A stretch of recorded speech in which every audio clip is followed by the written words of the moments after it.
Hello, everyone.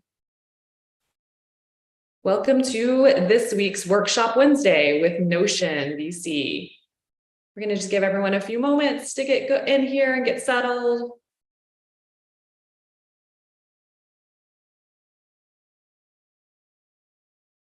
Hello, everyone.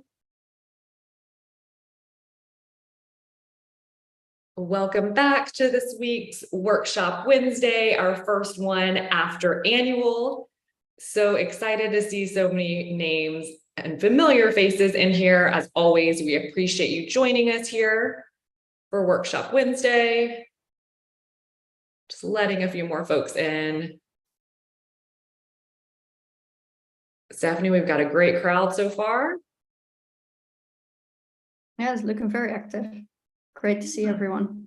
Yeah, well, thank you guys all so much for joining. We're thrilled to have you at Workshop Wednesday. Whether this is your first Workshop Wednesday or your 30th or 40th, we're really excited that you're here. As a reminder, these happen every single Wednesday at 10 a.m. Pacific time. And we are here to share some great interactive hands-on workshops and conversations. Stephanie from Notion VC is here with us today to walk us through some amazing content, and we will have plenty of time for questions with her as well. Stephanie is a very experienced investor joining us from London, so has some great tidbits to share, of course, about the European ecosystem, but overall worldwide as well. So you will have the opportunity to ask her your questions. So please make sure that you are dropping those questions in the Q&A. I'll be coordinating with you throughout the session to see if you're able to ask those questions live and interact directly with Stephanie, or if you'd prefer for me to read those out for you. So please keep an eye on the chat if you have asked a question. Also, we would love to hear where everyone is tuning in from. Again, Stephanie is coming to us from London, so we appreciate her joining us in the evening. We'd love to hear where all of you guys are coming from as well. And also would love for everyone to turn on their cameras so Stephanie knows who she's talking to as well. It's always easier to see some friendly faces. So encourage you guys to join and have your cameras on. So without further ado, I'm going to go ahead and introduce Stephanie, principal at Notion Capital. And we are going to just dive straight in with a couple of questions just to get us warmed up before Stephanie dives into her content. So welcome, Stephanie. Thanks so much for joining us at Workshop Wednesday. Thank you for having me. Very excited to be here today and hear all your questions afterwards. Yeah, absolutely. Well, as always with our VC speakers, we always love to hear about some of your trends and favorites from the year so far. So Stephanie, what has been one of your favorite investments that you've made over the past year?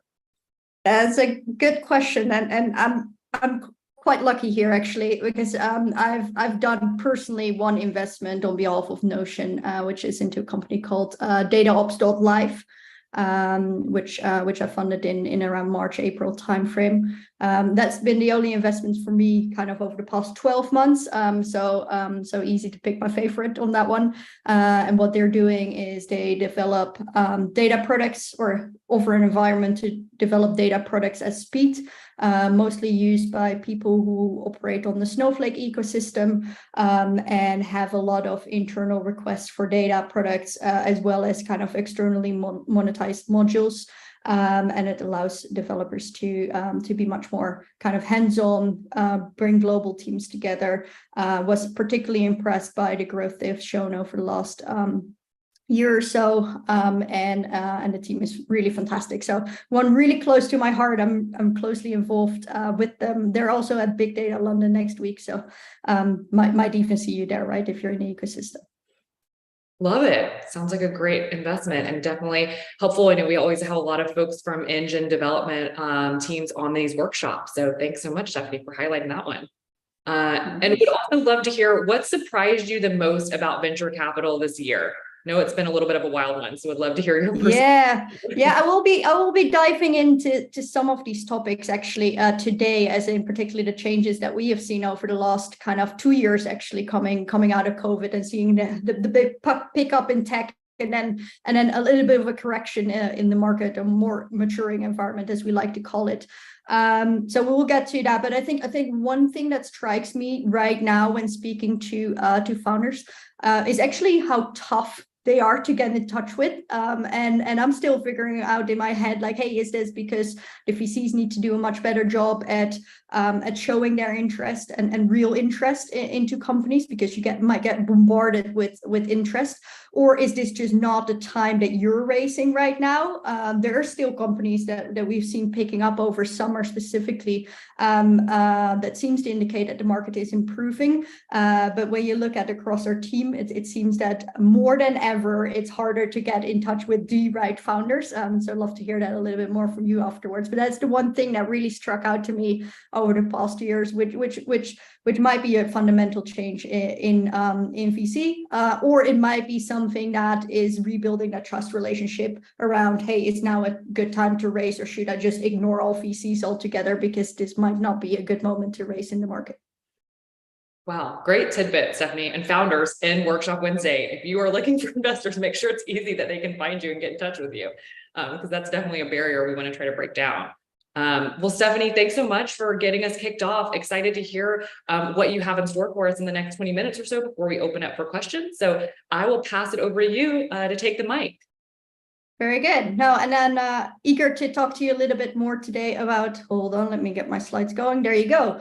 About some of the changes that we've seen, right? And particularly we've seen kind of a couple of fundamental business model changes that were once ingrained in the SaaS playbook, but are now kind of changing in the light of maybe a tougher economic environment, but also a very much maturing market. And so was hoping to cover some of these topics with you today, because I think they're just ever so valuable. And we believe that those companies who will adapt and optimize, those will have the resilience and staying power over time. So yeah, kind of diving into a little bit what kind of happened, to just get everyone on the same page. When we look at the data, and especially on let's say the left-hand side of the screen here, you can clearly see that there was a big valuation increase in around, that COVID onset. There was lots of kind of LP money available, going into the VC funds to foster kind of investments in the likes of Zoom, etc. But so in general, an abundance of capital. But because of the big tech uptick, we also saw just much more rounds happening. And then there was this correction that happened, right, which was, fostered by fears of a recession, rising interest rates, which made it much less attractive for limited partners, but also for public markets to invest in tech companies, potentially being overvalued, right, as it was. And then you saw that we're kind of hitting lows, which are kind of stabilizing at around the levels that we saw back in 2016. Now we have no indication to assume that those levels kind of will worsen. We think that this is the bottom, and that we over time will slowly go up for here, but we do believe that this will stay low for a little bit longer. If you look at the right-hand side graph, you see that deal count has clearly fallen, that overall investment has fallen. However, I do like to caution that we don't know the exact data here, because a lot of convertible low note rounds have been happening over the last 2 years, and all that data isn't captured in any of those numbers on the right-hand side. And so the actual numbers might not be as bad. But what you will see is that given that valuations have come down a lot, companies that will need to go out raise from external investors again within the next 12 months, most likely, those will need to grow much faster to kind of counter the effect of a multiple decline. And so for that, we have laid out a couple of strategies and are observing a couple of strategies that could be helpful to you and kind of are based on what your peers are doing in the market. Now, this is a really handy graph to highlight to you, because it really shows that at the moment, there's quite a clear division in the market. On the one hand, you might be growing very fast and relatively efficient, in which case you're nicely sitting on the right-hand side of the graph, which is a great place to be. Now it's also perfectly acceptable to say, like, hey, I dial back a little bit. I'm waiting for better times. I'm not growing fast enough to play on the right-hand side, so I'll steer myself to the left-hand side. And that gives longevity as well. That's perfectly acceptable. What's not acceptable is to just sit in the middle, which is where the valley of death is. And there you see kind of traditional kind of SaaS methods like subscription pricing, just only doing subscription pricing, or driving growth through headcount only, or doing a pure sales go-to-market strategy. Those strategies are no longer working. And so you need to, if you want to play on the right-hand side of the graph, you need to make some adaptations. Now, as I alluded to, we have some data on this. What I used for this presentation is based on all the conversations that I've been having over the last months. And I've been keeping a close eye out for it. But also annually, we select the top 100 of early stage seed companies that we believe will kind of define tech in the years to come. And we closely track their behavior over time. And that's a really nice set of data to kind of see what kind of different strategies are they adopting. And then there's a little bit on kind of public sources that I've been using here. And so one of these things, one of the fourth changes that we're seeing is a very clear uptick in what you call product-led growth strategy. And so if you look at our cloud challengers, the 100 companies, there's about 35% are currently purely working on a product-led growth strategy. If you look at Notion having funded in the last 2-3 years, 30 or so investments, out of those 14, so half of them virtually, have been PLG. And if you look at the public markets, then you see from 2019 onwards, companies that have a PLG strategy on average have been outperforming the general SaaS benchmark or SaaS, comparables. And so this is really interesting to see, because really what PLG is all about is, instead of saying like, hey, you know, I invest more in sales and marketing, you kind of bring it back to, no, I invest in product and data. And what it does here is it not only brings to you that you kind of try to optimize the onboarding for customers, but also really look at what customers are actually using within your product and then optimize for that. It gives a really low entry point.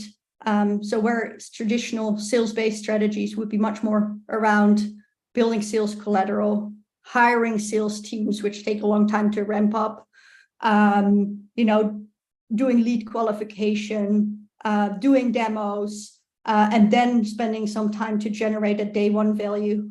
If you kind of spend more time on thinking about how you can adopt a product-led growth strategy, that you could save all of those costs. And the idea is really to drive that virality wheel, word of mouth virality, through the product, because you have an exceptional superior product and is obvious when you look at it online, to then kind of decrease the customer acquisition cost to something near zero, right?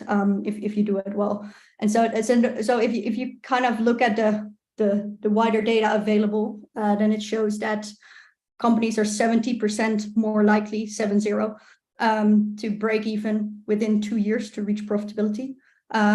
But also that they're kind of 2.2 times more likely to reduce their customer acquisition costs. So it's definitely something that you might want to take some kind of aspects of for your company. Now, the other thing that we're seeing kind of since the start of 2020 is that companies are much more focused right now, not just on kind of like headcount or like revenue per head, but also on profitability per head. Now, this is a little bit harder to measure, granted, for companies that don't have profitability, i.e., I would assume most of you. But if you look at it, we see a very clear trend where, again, our cloud challengers will be growing this year, their headcount in the range of 0 to 33%, which is astonishing low, right? If you think about it for a tech startup, especially at the seeds and early stages. But then we started digging further into the data, and we saw that really what they're optimizing for is that any person they bring into the organization should be able to generate revenue in the next 6 to 12 months, whether this is a kind of more commercial facing person or whether this is a product person, right? And so this is what you also seem to clearly see from public markets. I mean, the likes of Microsoft, Salesforce, AWS, Meta have all done major layoffs in the last year. Whereas Apple, who has not necessarily the highest revenue per kind of head, but certainly the very strong or maybe highest profitability per head, hasn't done any layoffs, right? They can just sell hardware products at an incredible margin. And so kind of bringing that to the earlier stages, we kind of came up with a little bit of a benchmark for you to look at, like, so somewhere below the 20 million in ARR, you're kind of trying to strive for 150K of revenue per FTE, and then above that a little bit more. But this is really to just align, like, your largest cost base within your organization is people, right? And this is just to align yourself with, hey, are the number of FTEs I have, is that directionally correct? Or should I make some adjustments in that? And who am I hiring for the next position? And is that person able to contribute to this number in a meaningful way in the next 6 to 12 months, right? After their ramp up period. Now then, kind of looking at pricing as another tool to use. Now, pricing, the SaaS kind of subscription model has been treated as the sacred cow for quite long, and for the right reasons, right? It kind of nicely doubles up if you have, assuming that all customers renew and then you sign up new ones, that you kind of create a nice exponential effect, and it's very sticky and it works great, right? But then we saw that usage-based pricing is really taking off. So it's like something like 22% of our cloud challengers are doing purely a usage-based pricing model, whereby you just charge on the basis how much you use the product, right? Now, OpenView found that actually currently 61% of companies use solely usage-based pricing, going up to 81% in the next 2 years. Now, that is something that might be seen in the States, less seen in Europe at this point. And I'm kind of obviously basing most of my data on the European ecosystem, because that's where we focus on software. But then if you look at it, is that really it's all about thinking about how can you implement some of these aspects of usage-based pricing. And I think in this environment, it would be, in my personal eyes, would be wrong to say, hey, let's go for a pure usage-based pricing model, because what you get is might be too much fluctuation, right? Your best users will love you and use a lot, and it creates a nice low entry point, but you also want a bit of stability for the business. And so if we look at our most successful portfolio companies today, they have what you call the SaaS Plus model. And the SaaS Plus model really means, hey, I have a fixed subscription base, might not be the highest ACV, but good ACVs, obviously higher, always better if you can. But then on top of that, I charge per API call or some meaningful part of the business, right? The finance revenue overlay is always quite interesting, right? If you have that for your business. So that's one of our portfolio companies, Muse Systems, is doing that very successfully. They started off selling hotel management software. The whole system that a hotel operates on, staff, schedules, taking in bookings, etc. And then on top of that, every booking flows through their platform, and every time you eat in the restaurant, that flows through their platform, and then they take a tiny clip of those revenues as well. And that was sort of an exponential effect, if you will, has been highly attractive. So if you look at the cloud challengers again, 17% of those are currently adopting a SaaS Plus model, if you will. So again, worth kind of letting go of that belief of like, hey, subscription pricing is the only thing. Maybe also don't go the extreme on usage-based pricing, but trying to find something in the middle could be incredibly valuable here. Now, and then the last thing, which I found very striking to see, and something that we have been focusing on as a SaaS investor for quite some time. But I didn't know until I saw part of this data and spoke to a couple of companies that it became really meaningful to me. So as Notion, we've always kind of held this kind of rule of thumb that companies shouldn't kind of spend more than, let's say, 10% of revenues coming from professional services. Professional services being implementation, maybe a little bit of customer support, depending on whether you charge for it. And then the other big part of the gross or the cost of goods sold or the cost of sales is the cloud spend, right? So Gartner found something like 41% of the total IT budget is spent on cloud cost. Now, if you can optimize either one or both, but especially I think the cloud cost part, because I think most of you have optimized for the kind of keep professional services low and at high margin, then what you will see is that if you only get a 10% increase and kind of like remove the top, the bottom, sorry, the left-hand side below 60%, because I don't believe these numbers to be true. Why? Because I think they're more talking about different business models than SaaS. And I've actually messaged the researchers on this and I didn't get an answer. So it's a bit frustrating, but leaving that aside, the below 60%, if you go above 60% and you look at what a 10% increase in your gross profit margin can do, you see that the multiple that you get on your company is a multiple increase you get on your company is quite astonishing, right? And so this is a very quick and easy way, in my opinion, right? It requires some effort on the back end, but a really quick and easy way to say like, hey, I'm a really attractive SaaS company. I demand, 20, and not now at the moment, it's just 21, but like between 14 and 20x multiple on my business because I'm so efficient, right? I have such high gross margins. And so how are you going about reducing your cloud spend a bit? Well, there's a couple of ways, right? Most of the cloud providers currently offer some sort of free spend view tool, combined with the usage of reserved instances. But you can also think about, rather than paying in bulk for your cloud cost, you can think about like entering with brokers into a pay-as-you-go agreement, or even there's underutilization insurance. I think might be Altimeter that's providing that, but I'm sure there's multiple providers of this that can kind of guarantee you that if you underutilize your instances, you can kind of get a cash payback or so. So those are kind of really interesting things to look into. So that was kind of most of the points I wanted to get across. I really kind of those 4 changes that we have seen, kind of sales-led turning to product-led growth, headcount-driven growth going to more efficiency.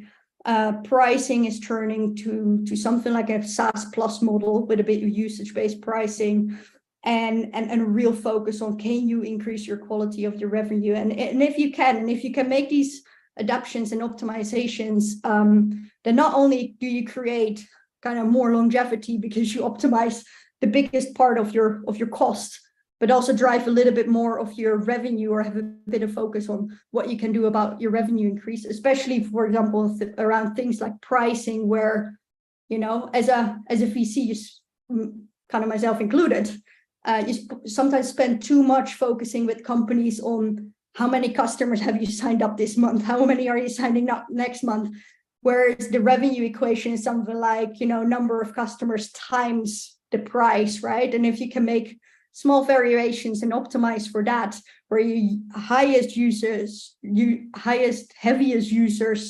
be able to pay more, and then your new customers are able to enter at a lower level, then I think you can make some really nice wins there. So on the back of that, I think that was it, and I'm happy to answer a few questions that might be related, might be less related to this presentation. Yeah, thank you so much, Stephanie. I was going to say we can have you stop sharing your slides and you can see some of the faces of some people you've been talking to for the last 20 minutes or so. We've gotten some great comments on here. People especially loved that not all revenue created equal slide. So great slide. I know that was super beneficial. We have a question from Pete about one of your earlier slides. So Pete, if you'd like to go off mute, feel free. And if anyone else has questions, you can drop them in the chat or raise your hand and we can get you unmuted too. But Pete, we'll pass it over to you first. Thank you. So I'm Pete. I'm founder and CEO of Experiential, and we're an AI-first platform for generating everything that you need to build a software from A to Z. So my question was, we're also in the B2B space. And one of the things that, as a former buyer of enterprise software and also seller, most companies like predictable revenue, and they need to understand what their costs are going to be. And in terms of buying, they want to have a flat, predictable price from all their vendors. So I'm curious, what are you seeing as far as the conversations go to get over the hump of usage-based pricing in B2B enterprise SaaS, to get over that hump? Yeah, no, I certainly acknowledge it depends a little bit of the space you're playing in. So there's a couple of variables here, right? It depends on the size of company that you are as Experiential. I wouldn't encourage you to move away from SaaS pricing before you properly hit Series A, maybe even towards the Series B, to kind of offer kind of a foundational stage for your company. Now, if you're talking about your clients, then it depends a bit on who your target market is. What I can imagine is that for a lot of users that enter into your product, that might be, perfectly acceptable to say, hey, you come in at this fixed SaaS pricing. That's fine. The moment you go for an enterprise package, and that's what you often see on most websites, right? The enterprise package includes extra things, but you also charge for extra things that you use on top of that. So if you want to make some API calls, most people only need one API integration, for example, depending on the software. Fine, that's included. Now, the moment you want to make API calls for multiple kind of different tools, then we charge you per call, right? So something like that. So at that point, if it's an enterprise customer, they probably wouldn't care because, they're already bought into your product. Their spend is enormous anyway with you. And so, if there's a variable component, that's fine. Slightly less. I mean, I should note, financial institutions are not that keen on variable spend. So it depends a little bit on how traditional the industry is that you're selling to, for sure. Yeah, Stephanie, thank you so much for the response. And Pete, so that was very insightful, Stephanie. Pete, to just add to that same thread, I also posted a comment on your thread on the Zoom chat. I think your question is also like how to get to the predictable. I mean, it's a little more about like the way you track the pricing is usage based, but then customers can still do something like a commit to consume, right? So they're kind of buying upfront, blocks of usage and saying that I'm going to pay so much for this much blocks because that's what I'm predicting. And then you pair it up with something like a pay as you go model for things like overages. So and I hate to use the word overages, just to be very clear, but yeah, there's that flexibility that people get with that predictability, and you still get that benefits of usage-based pricing. Very good add-on. Thanks so much, Raji. Stephanie, I have a question for you about some of your headcount recommendations. For someone that's focused more on that PLG-driven team, what are some of the first hires that you would prioritize then? If you're kind of shifting that focus from the SDR sales team, like what are the next that you'd make sure that you'd want the executive team to be focusing on? Yeah, so kind of, I mean, you stay a little bit more with the products, but you always start with that, right? Like engineer, front end.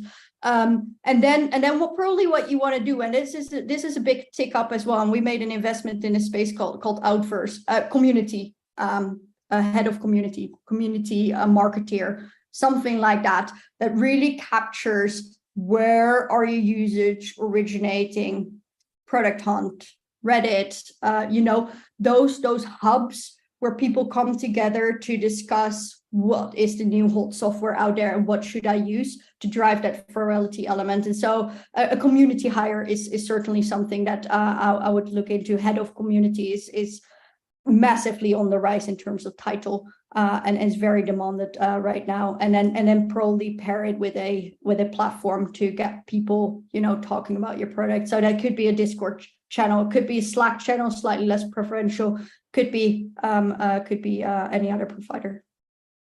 Great answer. And one that we don't hear so often. So thanks so much, Stephanie. Mohammed, you had a question up next. Would you like to come off mute and ask? Yep, absolutely. Hi, everyone. I'm Shahrukh, the founder and CEO of Remote Bridge. We help early stage startup companies in North America get to hire best-in-class talent overseas to improve unit economics. Stephanie, my question to you is specifically around headcount. You mentioned optimization. What have you seen work for potentially companies in your portfolio where they have started moving from headcount-led growth to efficient hiring practices? Any advice on that? That would be great. Ooh, very, very broad question. I think remote is certainly, and this works in your favor, but it's certainly a big thing, right?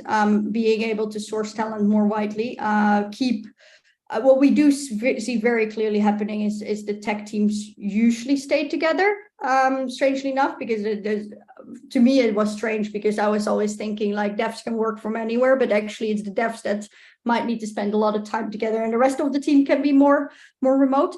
But in terms of efficient hiring, it's any trends that I've seen here. Not specifically. The biggest thing that I have seen is moving away from thinking that you need the top 1% in the market. Because I think that top 1%, and we all know what it looks like, really good education, have a couple of years of experience. It's like that picture perfect person. And now that person does add, and this is the past research, right? That person does outstrip performance on average. If you have, the right hire, we all know that that person is 10 times more productive than maybe not or less good hire. I'm not sure how to phrase that. But I think what would be really important is starting to look at, hey, actually what we see with a lot of our portfolio companies happening is they set up something like a BDR academy, where you have a very senior salesperson, top in class, overpaid, but then pair it with a lot of graduates that are incredibly kind of hustling straight out of school, want to get trained up into becoming a great salesperson, and then pairing those together and build an academy around it. Now that is an optimization that is quite helpful, because you are still having the skills that you need on the senior level, but then you build a whole kind of, well, quite frankly, cheaper org below that, but all people that are incredibly hardworking, motivated, and pick up things very quickly on the fly. And so that requires a little bit more work in tapping into the right networks, but it's certainly something that we also encourage our portfolio companies to do where possible, right? It doesn't work for every company, especially if you sell deep tech to large enterprises, then you need a Rolodex, but otherwise this could be a really nice academy strategy where you kind of like build them from the ground up. Yep, got it. Thank you for sharing. Do have a couple more questions, but I'll keep it reserved and give other people some chance as well. Thanks, Mohammed. We may have a few minutes after the next round, but Alex, I think you're up next. You had a question for Stephanie. Yeah, thank you. Hey, Stephanie, my name is Alex. We do price optimization software for retailers. It's like Excel on steroids. And as we also in the AI space, we need to do some work, prepare data ready for those optimizations and integrate with their old school backend systems. And I know that Notion Capital did very long time in those metrics. How hard I should fight for these implementation fees? Of course, I want to charge on license, right? But still, implementation sometimes takes like a lot. Like it could be like a half of the budget of license fee for the year. Should I be like protective for those revenue, or I can give up this almost with zero margin or 10% margin on my professional services? What is your opinion about that? You will not investors kill me? I'll show like my professional services like 10% margin because I just need to complete the job. I don't want really to make money on implementations. I want to make money on license. What is your opinion about that? Thank you. Well, yeah, typically, I mean, if you look at, you charge like 20% margins on professional services is the going standard. You could do it as low as 0. I find that a little bit maybe too much. I would say 20%, but then it shouldn't be more than 10% of the overall. Otherwise, it depends a little bit. At the earlier stage, if you're very early and you're trying to do a particular implementation, but that has benefit for all the 20 clients that come up next, yes, you can incur a loss. That's fine. It can take longer. That's fine. But you need to be very, very, very honest with yourself. Is this going to be my next 20 customers? Because what you see with a lot of integrations like ERP systems, CRM systems, there's just such a scala of them that there's no such thing as, the top 3 makes up 80%.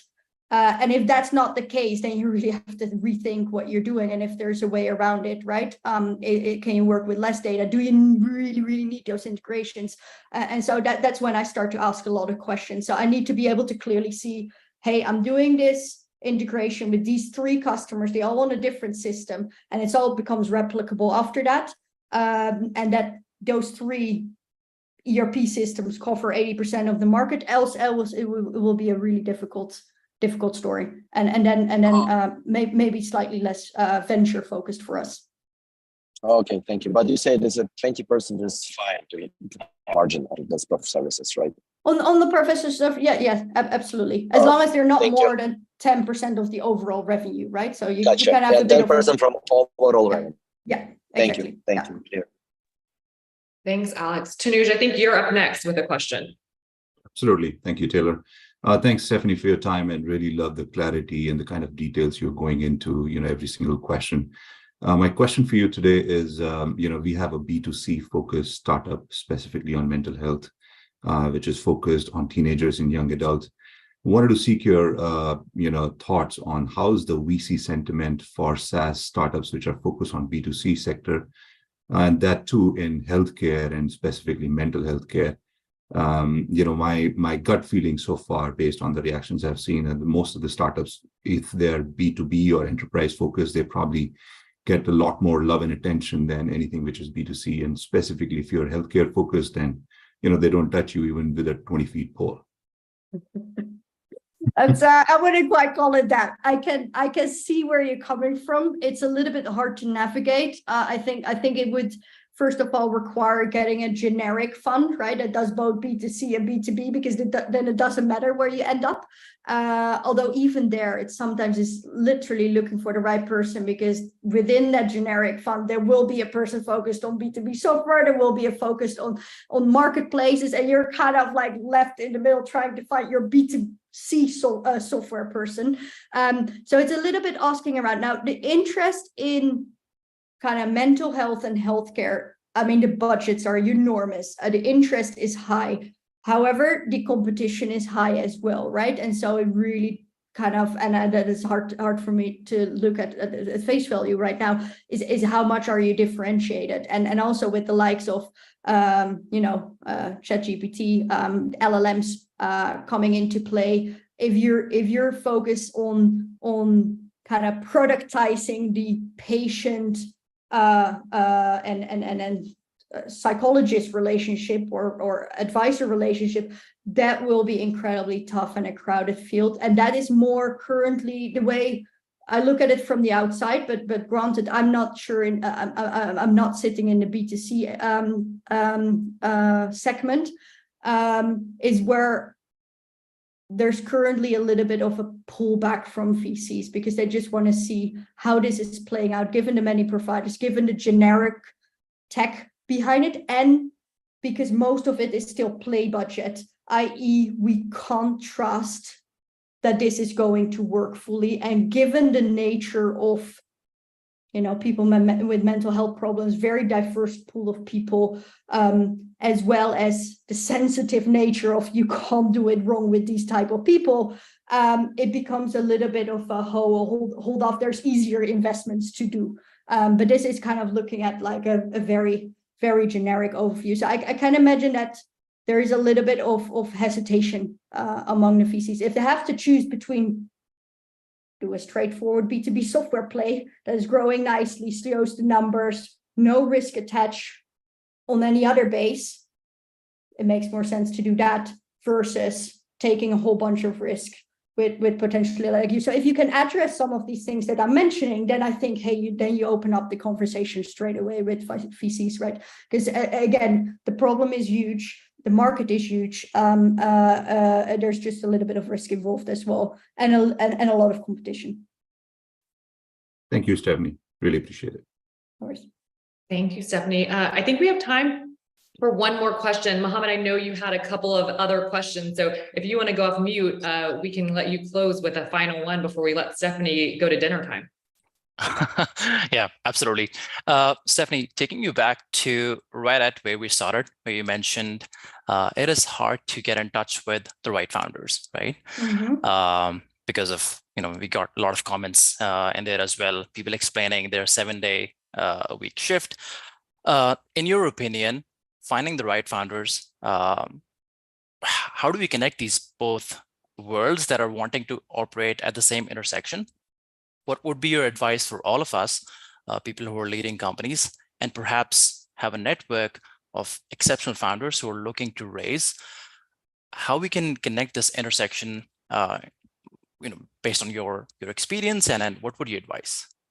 Yeah, it's a very good question, because indeed both parties want to work together, and then somehow we both miss each other sometimes, right? And so the way I view my ideal world is potentially founders having thought a little bit like, what kind of investor do I really want in this next stage? What are the 3 things I'm looking for? Is this a B2B software expert? Or maybe like not at all, right? Is this, I really do need help on scaling international sales teams. That is my next step in my journey. There's a couple of points that you can jot down. At which point then it becomes like, hey, you sent I reach out to you, you sent a message back, hey, these are the 3 topics that I'm currently focused on. I'm actually not taking VC calls at the moment, but if you have some valuable insights on those topics, then I'm happy to spend some time on a call. Now, what you get then is that I need to do my homework, which is nice, because then I curate a little bit more the conversation. But then equally, you get some value out of that first conversation as well. That's the idea behind it. So I come up with some resources. And so at that moment, we're talking, we're building a relationship. VCs still invest in lines, not in dots, right? So we still want to kind of come across companies early, kind of follow them on over time. And what you get now more often is, frankly, founders saying like, yes, I'm raising a fundraising round right now, but we haven't built up a relationship. So, I'm sorry, but I want to focus on the people I did build up a relationship with. And that is perfectly fine to say. But then, and maybe the other thing that in the ideal world would happen is that founders do a lot of references with looking at portfolio companies and quickly sending them a message and say, hey, how do you rate Notion? Is this really a VC I should work with? Now we're lucky, our NPS score is incredibly high. If you do that, then what you will get most of the time is Notion is the most preferred VC on our cap table. So yeah, definitely recommend them. And that wields out kind of the real value add funds quickly from those that are slightly less value add. And then obviously founders having done a little bit of homework on or at least looking at the website, right? Hey, is this potentially a fit for me? And so I hope that rather than getting bombarded by 100 messages and deleting them all, it becomes more of an exercise of like, hey, actually, this person spent a little bit of time on me, or here I can get some value out of if I send back, this is what my concerns are. If you can address them, I'm happy to step on a call. And that quickly kind of sorts out the VCs you should be working with and gives credit to the ones that are actually putting a bit of effort in. 100%. I absolutely love this specificity in your answer, and then super helpful. Thank you. So thank you for this golden nugget. Thank you. And thank you for raising the question. Yeah, thank you guys so much. Stephanie, we do have one really quick question for you before we close. Are you investing in any US companies right now? We're not, as a fund, we're not restricted to invest in US companies. Should we do it? Is a little bit of a different focus. It really depends. If a company is wanting to expand European operations, that's where our strength is. Most often we bring companies from Europe to the US, right, into the next round. So we're coming in at a nice Series A, B stage, where upon which next round we kind of bring them in with the very best VCs. So yeah, if you have a great company, certainly feel free to shoot me a message on LinkedIn. I think that's the easiest because I'm quite active on there. And I'm very happy to look at it. As I said, we're not restricted, but the bar is frankly a lot higher, just because does it make sense for us to, quite frankly, compete with a lot of good local funds that are out there as well. And what can we bring to the table at that point, right? And if there's a strategic angle we can bring to the table, then that's something we should look at with the company. Great. Well, thank you so much. And everyone, please do connect with Stephanie. That's what these events are for, and what these opportunities are for. So thank you all for joining, and thanks everyone for your great questions. Stephanie, thank you for taking the time to join us on your evening in London. So we'll let you get back to it. And everyone, we are back next week, as always, every Wednesday at 10 a.m. And next week we have Christina Shin, General Partner at Andreessen, joining us. So we'll have a lot more to talk about with the ecosystem for the rest of this year and into 2024. So we'll see everyone next week. Thanks again, everyone. Thanks, Stephanie. Thank you so much. Cheers all. Bye.